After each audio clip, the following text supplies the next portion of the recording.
আজি আমাৰ পোৱালি অন্নপ্ৰসন্ন ৰাতিপুৱাই শুই উঠি তাকে কোলা লৈ দিলোঁ চুলি তুলি কাটি দিলোঁ ল'ৰাটো একেবাৰে মুখখন নাইকিয়া হৈ গ'ল গাঁৱৰ পৰা ভাইটিহঁতক মাতিলোঁ বোলো বেলুনখিনি ফুলাই দিবি বেচেৰা কিন্তু ৰাতিপুৱাই পাইছেহি দেই ৰাইজ এইফালে খুৰীক ক'লোঁ চাহকাপ বনা বৰ কষ্ট কৰিছে আমাৰ আকৌ ই চাহ খোৱাত খুব ভাল কানিয়া খুৰীয়ে কিন্তু আমাৰ চাহকাপ ধুনীয়া বনাই ময়ো লগতে মাৰি ল'লোঁ ফাইনেলি কিন্তু বেলুনখিনি ভাল ফুলাইছে দেই ৰাইজ বাপেকত আকৌ মাংস কটাত লাগিয়ে গ'ল খুৰাই ক'লে মই বোলে ময়ো কাটিম আমাৰতো ভূপেন দা সদায় লগত থাকেই আৰু জানেই ৰাইজ এইফালে কিন্তু বৰ ধুনীয়াকৈ বনাই দিলে দেই যেনেকৈ সিহঁতক কৈছিলোঁ তেনেকেই বনাই দিলে একো ঠেকা ঠুগুলি নোহোৱাকৈ কিন্তু ৱালখনত হেৰি লগাই দিলে এইফালে মাহীয়েকেতো কাৰ্যসূচী ষ্টাৰ্ট কৰিলেই বাপেক আকৌ ভাগৱতী সোমাইছোঁ দেই ৰাইজ তেখেতে আকৌ নিজে বনোৱা পায়সে খায় বোলে ৰাইজকো খুৱাইছে বাৰু পায়সটো ভালেই বনাইছে এইফালে নাতিনী আকৌ বুলি ককায়েকৰ গাত উমক যামক মাংসটো কিন্তু ভিনিয়ে ভাল বনাইছে ৰাইজে সেইদিনা পিছে কৈ আছে ভাগিনৰ বিয়া আৰু লগৰ সোপা নাহে মানে কৃষ্ণ ভাগিন মানে চবৰে ভাগিন ওচৰৰ ল'ৰা গোটেই সোপা সি মোক বিচনাখনো লেতেৰা কৰিলে এইটো আকৌ জহনি যোৱা অকল ফটোৰ ধান্দা তাৰ ৰাতিপুৱাৰ পৰা গধূলিলে এইফালে মাহীয়েকে নিজৰ কাৰ্যসূচী কৰিছে এয়া মোৰ মাজুবা দেই ৰাইজ চব কামতে পাকৈত আমাৰ ছোৱালী যিহেতু আমি সৰুতে গাঁৱৰ পৰা ওলাই টাউনলৈ গুচি আহিলোঁ দেউতাৰ কৰ্মসূত্ৰে সেইকাৰণে আমাৰ ঘৰত কিবা এটা পাতে বুলি ক'লে গাঁৱৰ পৰা মাহী মহা বৰ্তা সকলোৱে সোনকালে আহি কাম বনবোৰ কৰি দিয়ে গাঁৱৰ পৰা সকলোবিলাক আহি উপস্থিত হৈছে মনটো সঁচাকৈ ভাল লাগে এনেকুৱা এটা পৰিৱেশত উখল মাখল হৈ পৰে ঘৰখন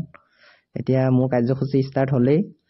মমায়েকৰ দায়িত্ব পালন কৰি তাক প্ৰথমে কেকচোন খুৱাই দিছোঁ জীৱনটো যাতে আমাৰ বেটা মুখখন মিঠা হয় দেই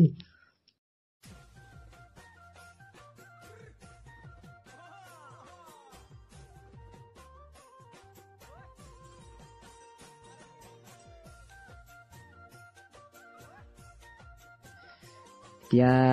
মাহীয়েকে বোলে কিবা এটা লৈ থৈছিলে তালে মাহীয়েকে দায়িত্বটো পালন কৰিছে মমায়েকেনো কি দিম আৰু চাকৰি তাকৰি নাই কাহিনীতে যোগে দিছোঁ আৰু জীৱনটো ভালকৈ ভাতটো খাবি এতিয়া আৰু আমাৰ মাইনাটোক দালি মাছ মাংস পায়স ৰসগোল্লা যি আছে এপিনৰ পৰা খুৱাই গৈছোঁ আৰু বোলে জেগা টুকা বন্দী হৈ থকাৰ বাবে ওচৰৰ বাইজনীয়ে কেকটো বোলে আঁতৰাই দিব আৰু তাত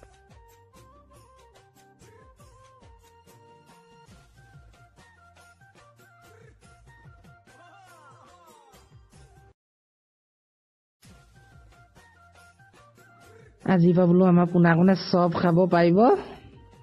মাছ মাংস ৰসগোল্লা ধুনীয়াকৈ খা এই আমাৰ ওচৰৰ ভতিজাজনী আহিছে প্ৰেজেণ্ট চেজেণ্ট লৈ আহিছে তাই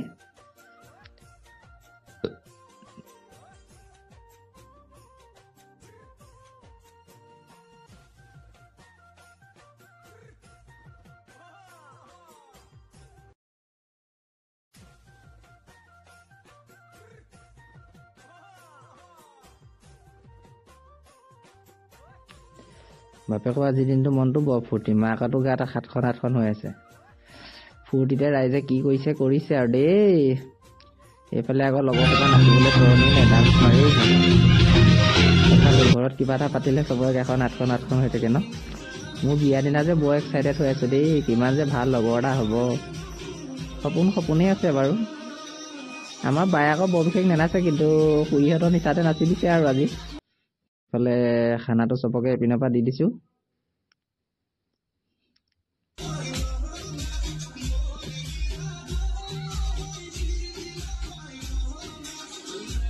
আজি হেঁপাহ পলাই সকলোৱে নাচিলে আনন্দৰ দিনটো পাৰ কৰিলে এইদৰে